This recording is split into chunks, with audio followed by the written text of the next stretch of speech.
akamapanga zopusa mboma pali zinthu ziwiri: wachosa ntchito, wammanga. Tsopano anthu akuba sakumangidwa, dziko lingayende? Iyayi, silingayende mpang'onong'ono pomwe. Ndifuna ndikusimikizirani pano unena kuti nkhani ya mafuta ikuvutayi. Nthawi zinatu Mulungu akakwiya, trouser lomengeramba imagwa, trouser lomengeramba imagwa. Nkhani ya mafuta a president anapanga bwinobwino, koma anthu osaopa kumafuta ako uyu wapita. Mboma muli anthu amene akuyendesa boma lija amene sanalumbirire kuti ndi president. Chifukwa chani?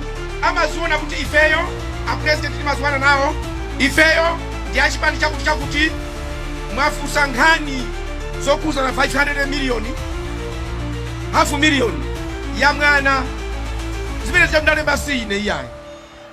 Ndiye musandifunse zolemba za ini yache zimene zozo mukafuseko mweko. Komano kungodabwa kokha, munthu umata kudabwa atu. Inu mwadabwa kuti langa mwanayo akamwalira, koma funso nkumanena kuti nanga poti boma limasintha mukazati inuyo mwachokapo, ndalama zija azaperekeni ndani? Chifukwa boma linalo zanena kuti ife tuiziyayi. Pamenepo nkhani ina imene yopweteka chatenga ni chikundizunza ichi ndachinyamula kalekale chingondilemera. Nkhani ndiyonena kuti dziko la Malawi kuti liyende bwino anthu wache ndi inuyo. Siku lokavota mukavote mwanzeru kula pano ngati munthu amene azapikisane nawo pampando wa president.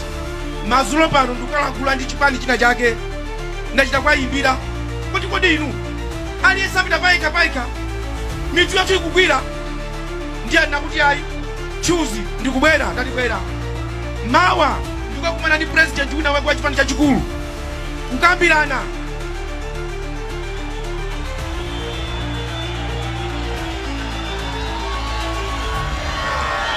Chikumvana ichi nkhani nditha kumanga kabila ineyo ndifuna ndikhale president,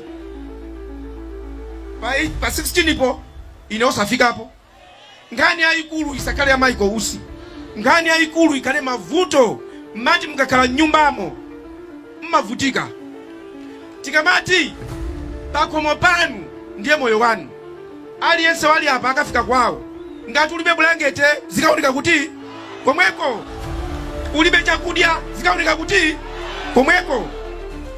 Ndiye ndikofunika uthenga waukulu ndikupempha onse amene akupikisana kunena kuti uziyeze wekha. Uli ndi anthu mwalira talira nthawi yayitali ndi umphawi. Mwana akamalira akulira mwana umatha kubwera ndi switi tonthola iya aitonthola kutenga switi panga kumika switi mkamwa mwana matani.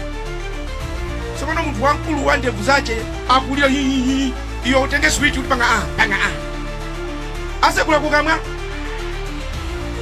Tsopano lero mwazunzika nthawi yayitali mwalira ndi umphawi, chisankho chasala pang'ono ndi andale akubwera ndi ka 15,000 ka t-shirt ali pangani inu pali nzeru.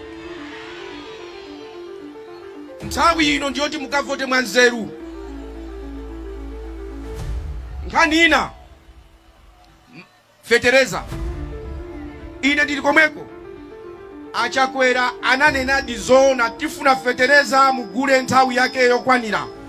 Osamunamizira munthu silinganamizire a president ifati ndikuendera mbali ya ukuyo akuendera ukuku. Ayi, chilungamo kumanena zoona. Chifukwa kumunamizira munthu Mulungu azakulanga. Anasimikizika ndipo anatisankha ine ngati state minister responsible for public service delivery. Fetereza achitike. Ogula fetereza ako amayo ngondo. Kuli anthu koka kula fetereza ukupezeka anthu amene sanayina kula fetereza ali komweko. Mbava ndikamati mboma muli mbava, ndinakamati nthawi ina yake akutipanga interview Wanda Msisha, ndinanena kalekale kunena kuti mboma muli mbuzi. Ndinati mboma muli mbuzi, anthu iya kwanina bwanji ndati ayi asali mbuziyo isamukuze, asali mbuziyo isamukuze.